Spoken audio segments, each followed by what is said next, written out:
Hello, magandang araw. Nagpainit na po ako ng mantika. Tapos, sunod ko po yung luya. Tapos, bawang at sibuyas. Pinagsabay-sabay ko na po yan. Magluluto po tayo ng ginataang crab, hipon, at gulay na kalabasa at sitaw. Ayan po, halo lang po ng halo. Pagkatapos yan, luto na po yung mga ricado. Sunod na rin po natin yung crab. Ayan po, 2 crab lang po yan pero malalaki. Masarap at matataba po yan. Lagyan na rin po natin yung hipon.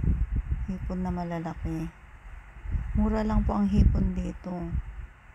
Kaya lagi pa ako nagluluto ng may hipon at sinasahog sa mga gulay. Ayan, halo lang po ng halo hanggang sa maluto po ang mga hipon at crab. Tapos lagyan na rin po natin yung gulay na kalabasa. Masustansya pa ang kalabasa. Masarap po ito sa gata. Ayan po. Tapos halo-haloin po ulit para maluto po kagad. Sinagyan ko po ng konting tubig. Ayan. Pagkatapos mo yan, takpan po natin tapos buksan. Halo-haloin po ulit natin para maluto po yung nasa ibabaw.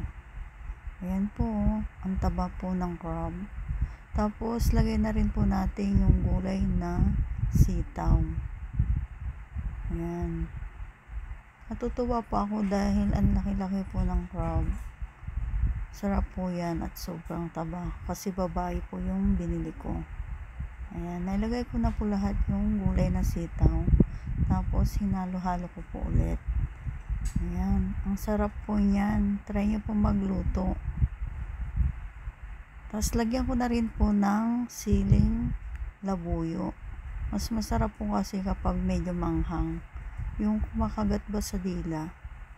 Ayan, sarap po. Tapos lagay ko na rin po yung gata. Ang gamit ko pong gata dyan ay Cara powder. Mura lang po yung isang pack. 20 lang po. Tapos nilagyan ko po ng tubig. Tapos lagyan na rin po natin ng pamintang durog. Ayan.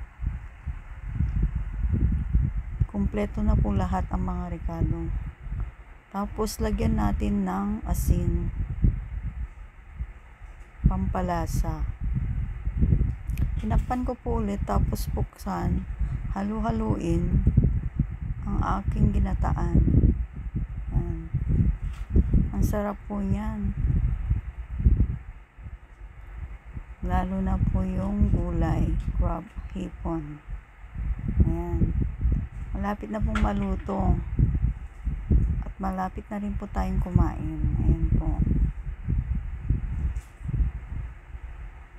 Try nyo po magluto ng ganitong luto mga kamadam kasir. Sobrang sarap. Mapapa-only rice ka po. Hinalo-halo ko lang po yan. Tapos luto na po mga kamadam kasir. Ayan na po yung ginataang crab, hipon at gulay na kalabasa at sitaw. Ayan po. Kain na po tayo. Thank you for watching. Bye-bye. Ginataang crab, hipon at gulay na kalabasa at sitaw.